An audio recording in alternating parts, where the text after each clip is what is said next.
wondering what to do with us. But he's not showing any aggressive behavior. And he was making the decision to come this close to us. So he's definitely thinking about how to just intimidate us a bit. But scratching his bum.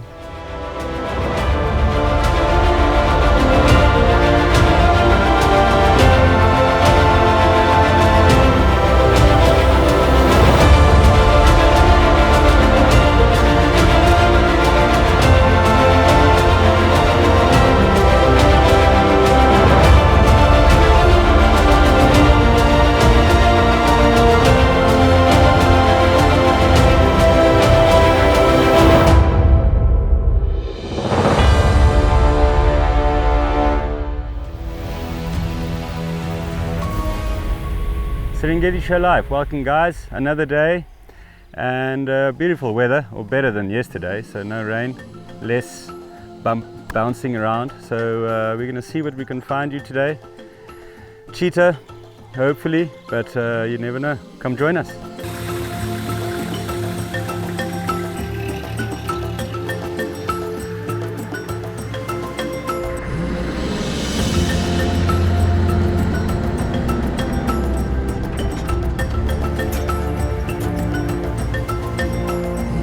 Okay guys, looks like we've bumped into some bat-eared foxes, and they are, this time of the morning, such a playful bunch.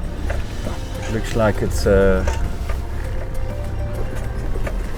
two youngsters, and the male and the female, and they're busy looking for insects and all sorts of rodents, small things. They're very playful this time in the morning, so let's see if we can get closer. They are a little bit skittish, but we'll just have a very careful approach. And yeah.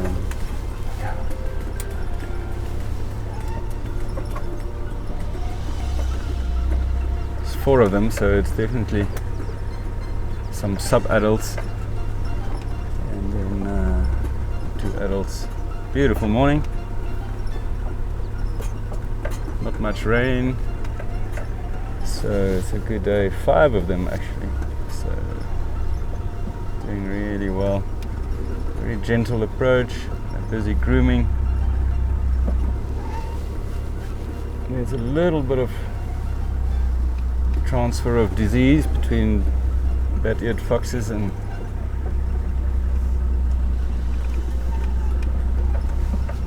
other cats, so but really cute. Big ears, they listen to their prey. Rodents and wings flapping, so anything with big ears like serval listen to what they're gonna catch. Same with bats, also big ears, they listen to flapping wings. So these guys listen to rodents, looking for breakfast.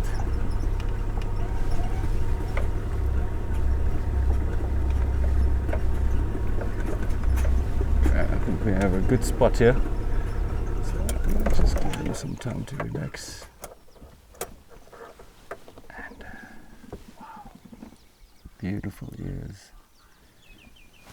So I'll just bring out the long lens, and then we don't have to disturb them.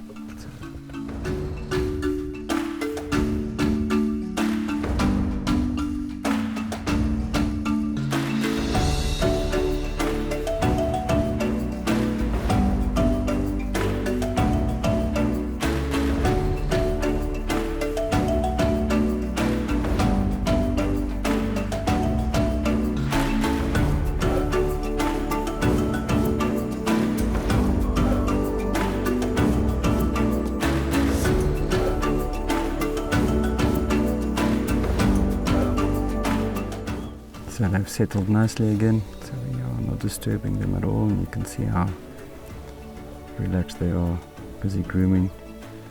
And wildlife sightings are all about just observation from a distance, and we don't have to get too close to them and disturb their morning routine. So beautiful to see.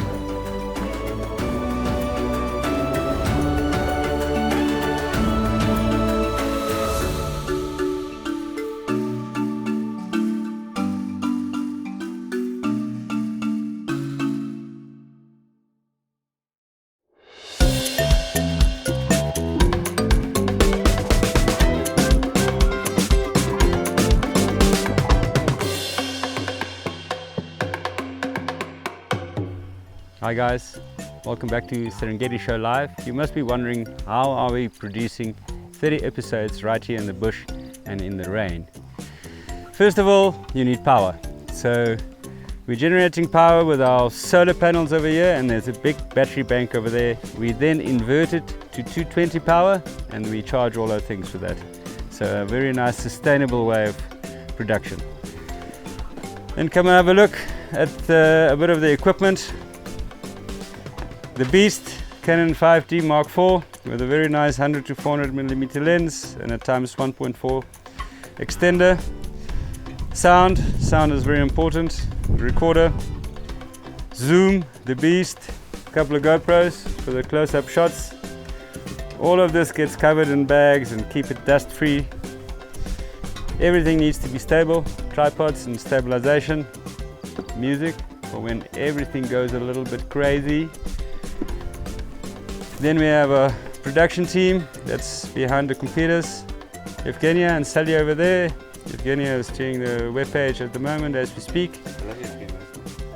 She's doing this, making use of internet. Internet is provided by Blink, and we put the microwave dish there in the tree. That comes through to the router over here, and we have Wi-Fi in camp. Then this is the big room where the editorial happens. Some powerful computers over here, and our editorial guys spend many hours in here refining the episode that you're watching. But everything needs to be charged, and the 220 power comes to the tech tent, and the tech tent is where all equipment is getting charged and overnight, and this is where we lay out our kit. So it's hard work, guys, getting all 30 episodes to you, but we hope you enjoy it.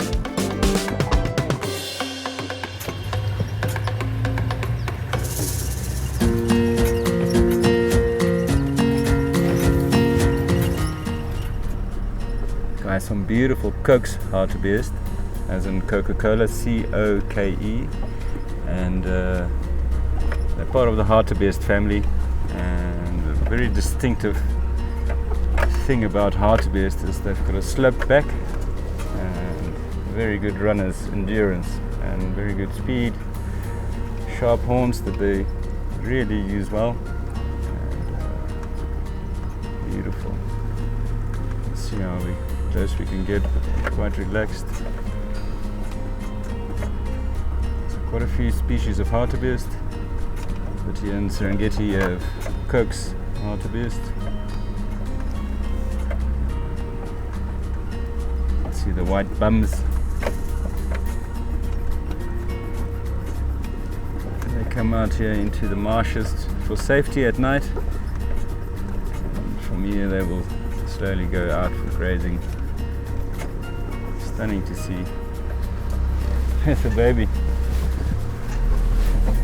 They're so cute, the little hartebeest.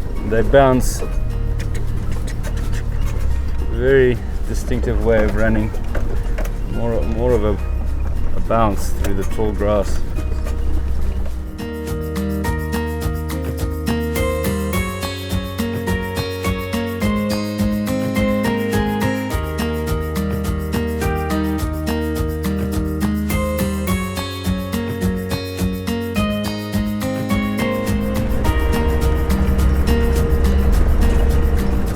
Guys, a beautiful elephant, bull elephant, and we're going to try and get to him before he disappears into the big marsh areas here. And a really incredible to see elephant. They are very special things to have a look, and lots of respect for elephant. So we will handle him gently and give him some time to get used to us, and we'll see how close we can get. Beautiful, beautiful elephant. So elephant communicate really well. They tell you exactly how they feel, and we'll just show you the signs of elephant language. So you might see a shake of the head, a trunk that's curled up like that, and that's all communication from the elephant to us to respect his distance and comfort zone. And as you can already see, he's quickening his stride a bit, so we're going to go around him, and he feels a little bit vulnerable with a bit of a ridge on the left of us, and there's a marsh on the right, so we're going to just give them a bit of a wider berth. What we will do then is we will put ourselves in his way, and then he can make the decision how close he wants to get to us. So let's see, maybe we can sneak past here.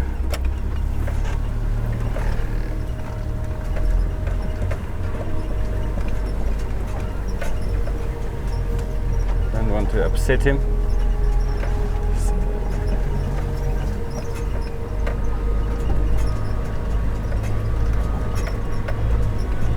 Just going around.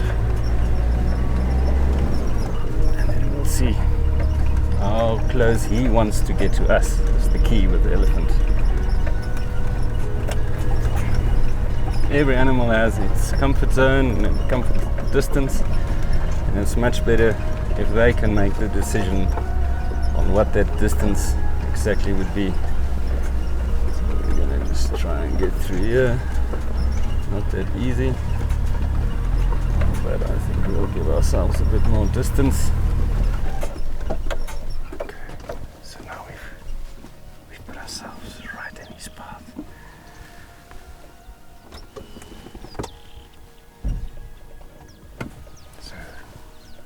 Now you'll see, you'll start thinking,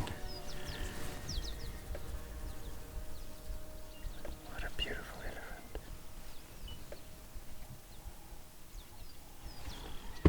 Okay, I'm going to just go a little bit forward.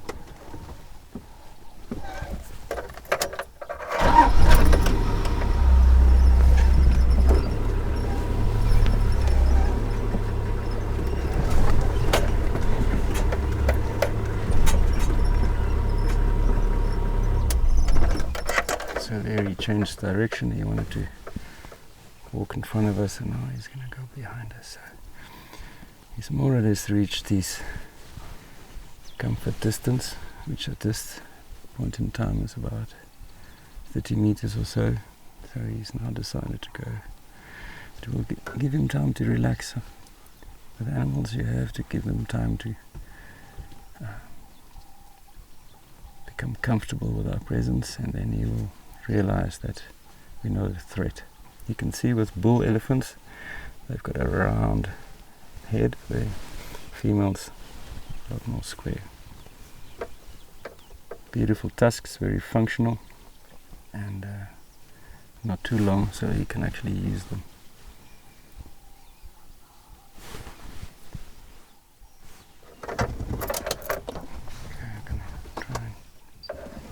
See what he's up to. They really like the spicy little shrubs.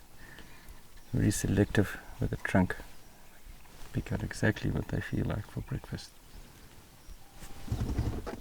Okay, let's see. We'll just go around again.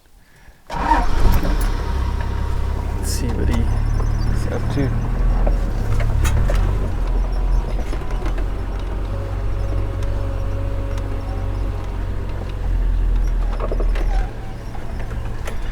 Let's see if he will give us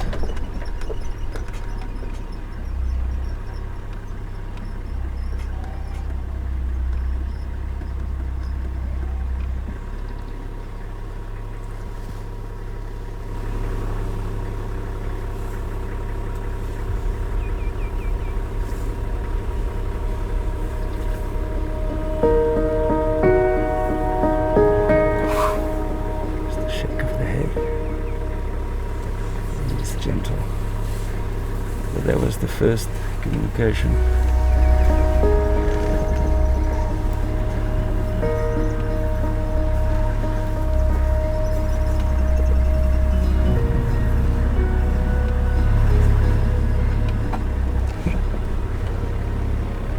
So you could see that that's he wanted to cross, and we just let him pass, and we will catch up with him a little bit further on. Beautiful area.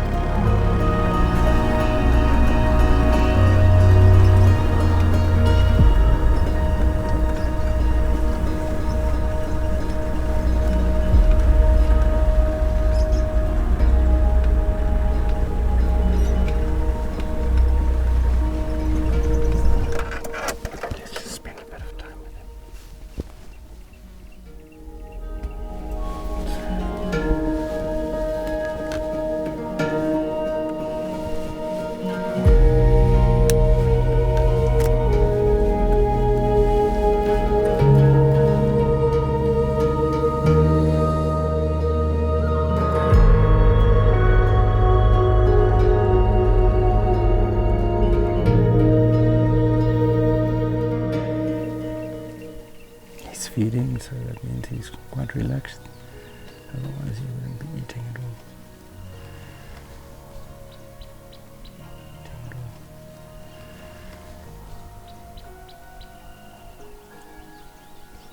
Elephants are left or right handed, so they would use one tusk more than the other, just like humans are left and right handed. So you can see the left-handed tusk is a little thinner, so it's a little bit more worn. So this is probably a left-handed elephant bull. Beautiful.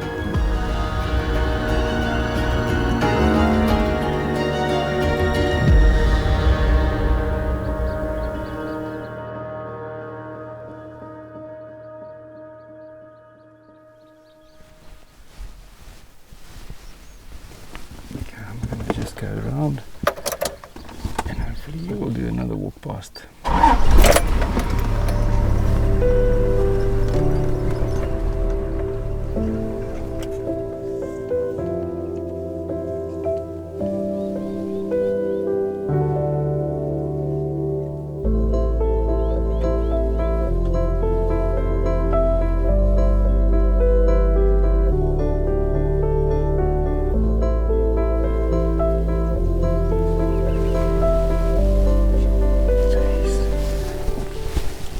Thinking what to do with us, but he's not showing any aggressive behavior,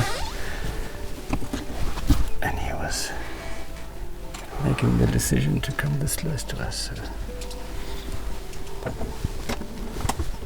he's definitely thinking about how to just intimidate us a bit, but scratching his bum, and then he just walks off. He made the decision how far he wants to come past us.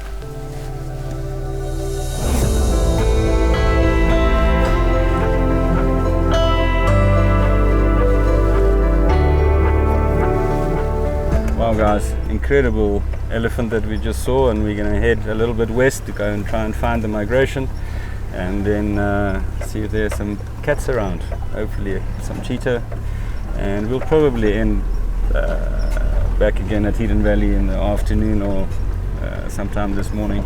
It's just such a stunning place. Let's go see what we can see.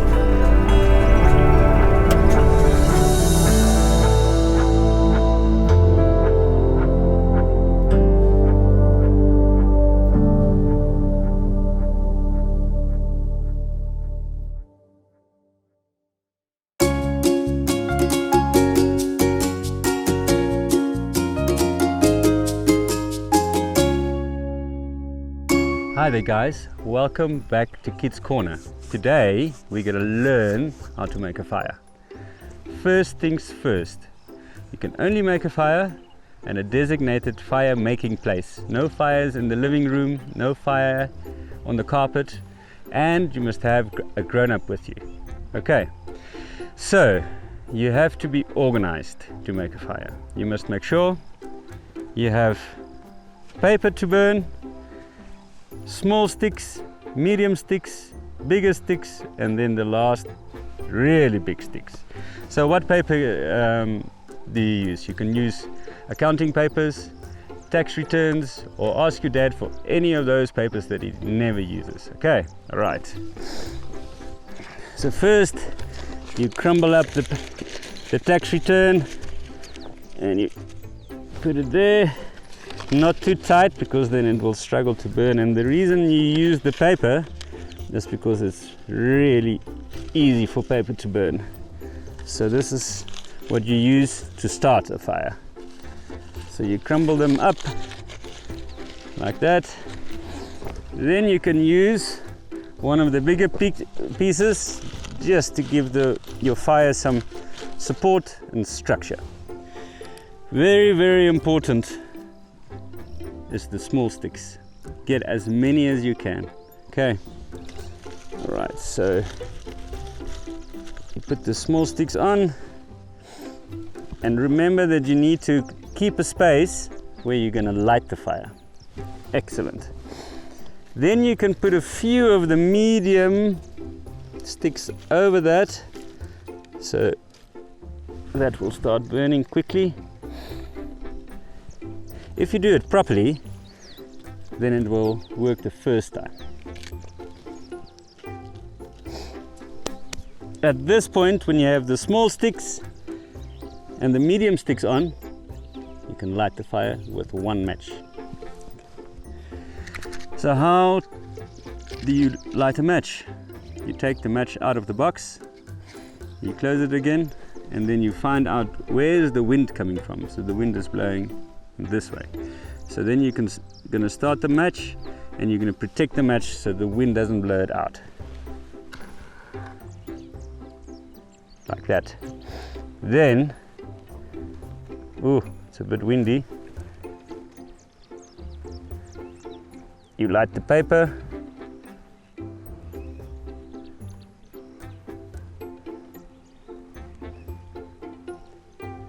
You can light the paper in a few places. Well, that's good. And because the wind is coming from this side, I'm also going to light it here.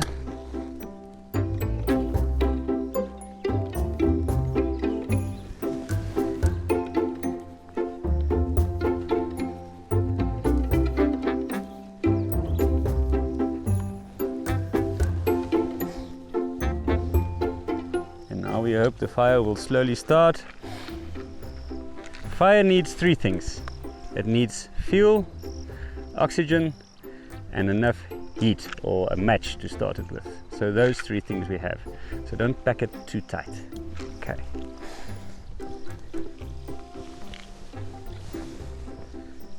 Let's see what's going on.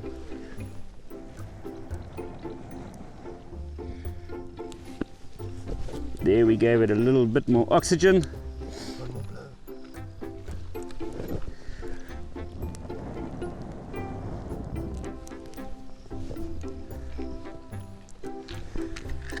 Once you see the little sticks are starting to burn, then you can add some of the bigger sticks. Don't squish it flat too quickly, just,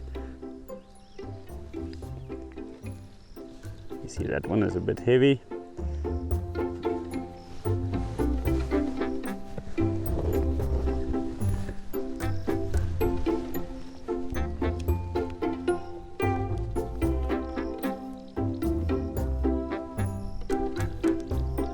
It's nice if the wind blows, so the wind is helping it a bit to supply oxygen.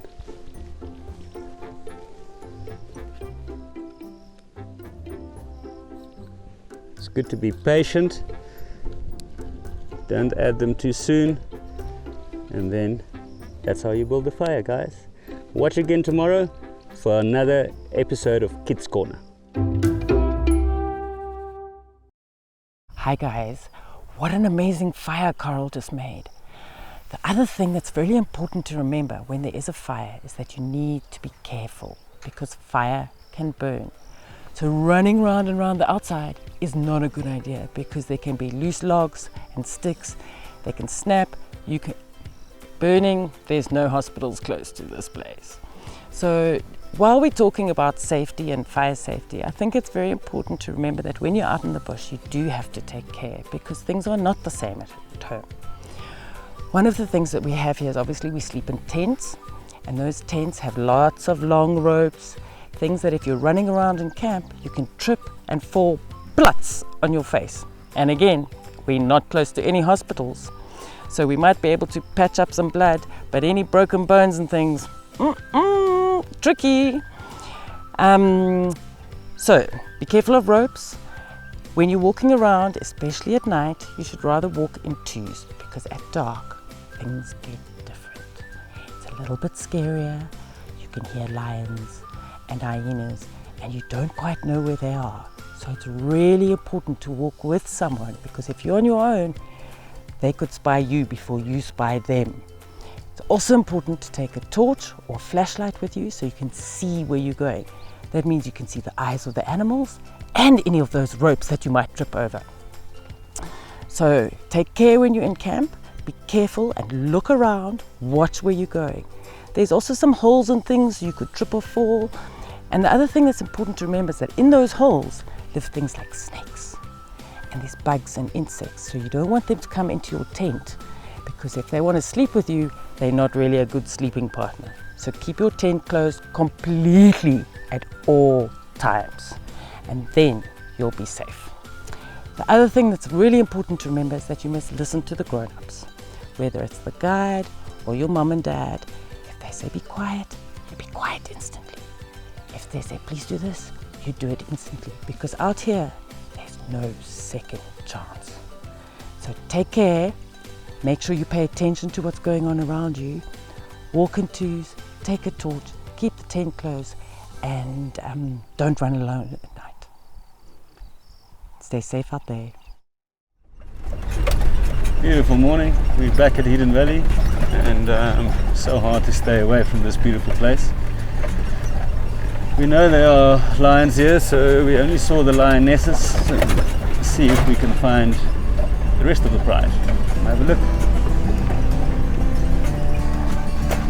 Crowned cranes, sacred ibis. Those cranes are so beautiful. So I think before we look, we've seen the lion over there, but I'm going to just bring those cranes in a bit closer for you. It's stunning. It's always good to see them in pairs, and not so great to see a single solitary crane, but such a pretty bird, so I'm definitely going to bring it closer.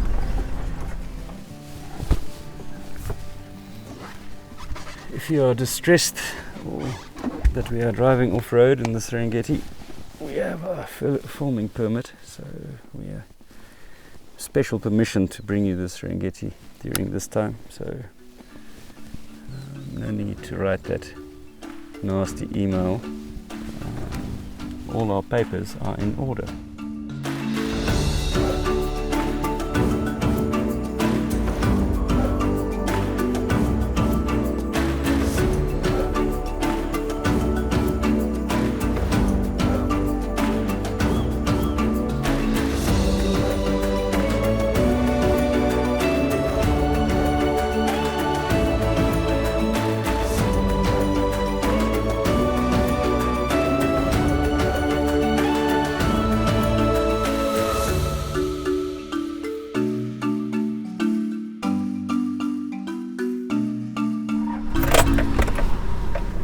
Guys, lion time.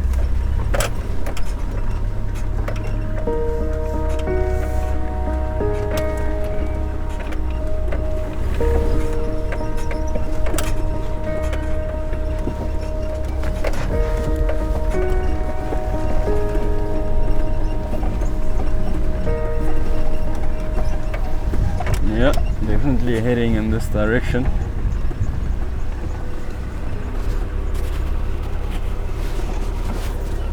Sure, yes, those are big. That looks like a a nice male lion, a couple of youngsters.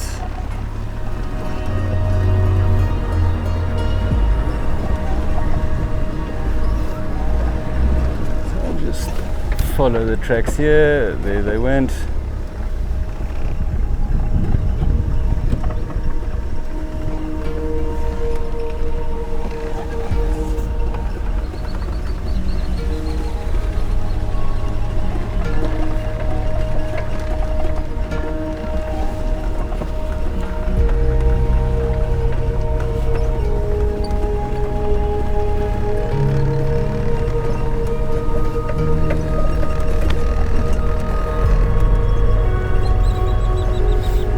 The moment you see sub-adults, then you know it's a fairly stable pride. So there's reproduction and stability. Otherwise, you won't have reproduction. And oh, there we go.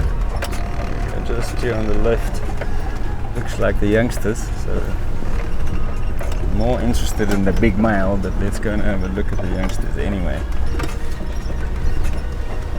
Normally the youngsters will tell us where the rest of the pride is, because they still need the security and the confidence. Lions are all about confidence, and they just don't have confidence at a young age. So let's see, there we go. So we'll just let them calm down a bit. Don't want to disturb them too much. So you see the lion told me now that he's not comfortable, and stopped immediately. Get it to relax a bit first.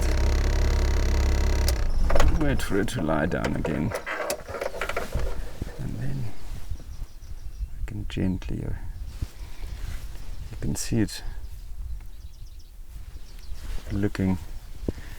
The direction they look will probably determine where the rest of them are, but let's see.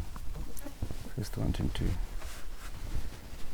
relax by the size of the paws. It looks like it's a young male, then still big paws like a puppy. And they're born, the paws are already oversized. So okay, I'm gonna just do a slow drive past, and then we will let them be, because we don't want to dent their confidence. They've already done well to get to this age, so they're in good condition, so there must be some adults around to help them.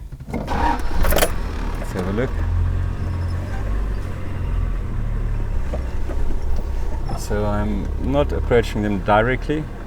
They are fairly comfortable with the distance we now, so I'm just going past them, so kind of parallel to them, to see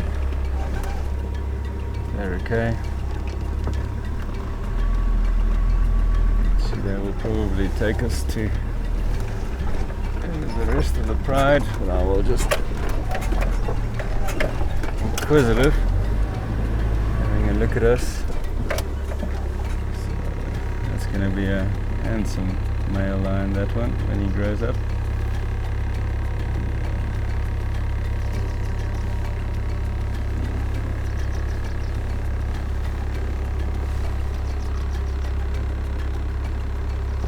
A drink, beautiful.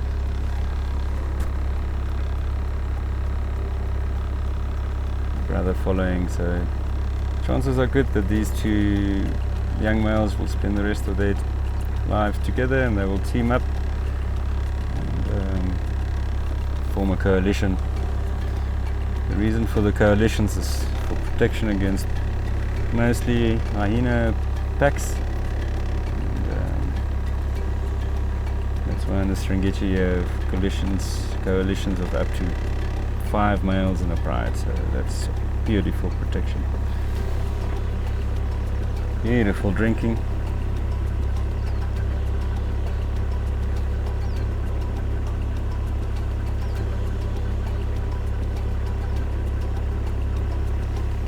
Okay, seems that they're comfortable again, but I think we'll just let them be.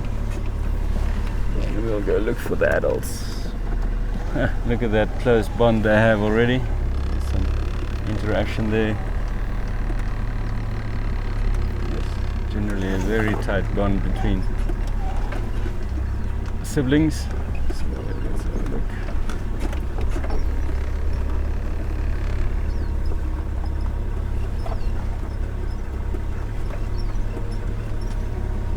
Again, not a direct approach. We're giving them some space. Simply, I'm going to go through there at this pace. So I have to go a little bit closer.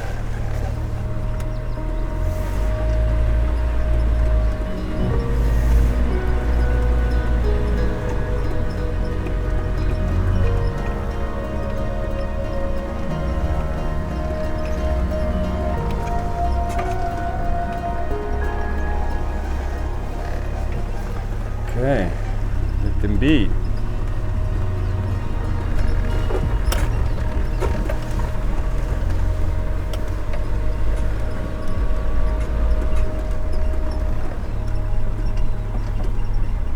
How quickly they disappear, huh?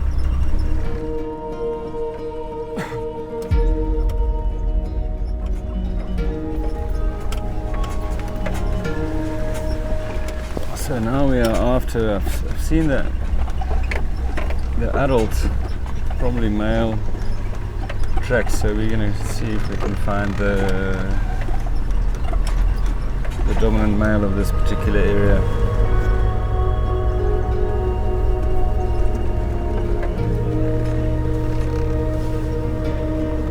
We'll just go through a similar process, give him some time, but wow.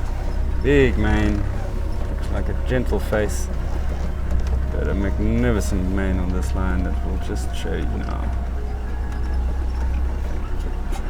Oh,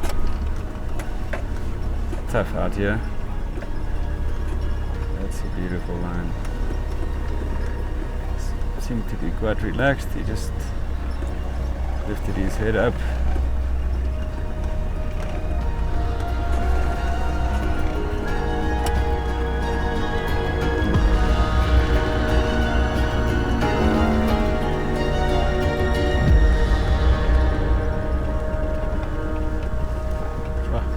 Big Serengeti male line.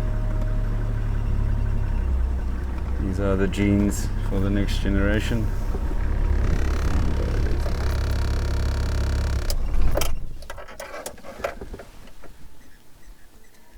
Now these lions could sleep up to 16 hours in a day, and generally early morning they would get up, they give a big stretch and a yawn, and then they will move off.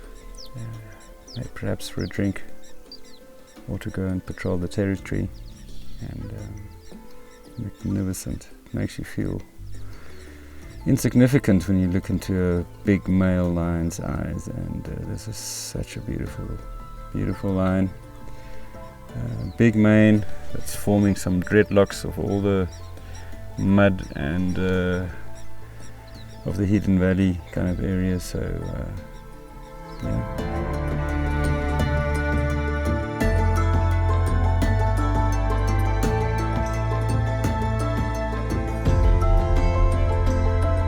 Okay guys, it's been an incredible morning. We started off with bat-eared foxes, then we bumped into that beautiful big bull elephant. From there we saw these lions at Hidden Valley, the sub-adults, and then there's a beautiful male. So it's time for lunch for us. It's been a hard work this morning to bring you the sights and sounds of the Serengeti, so well-deserved break.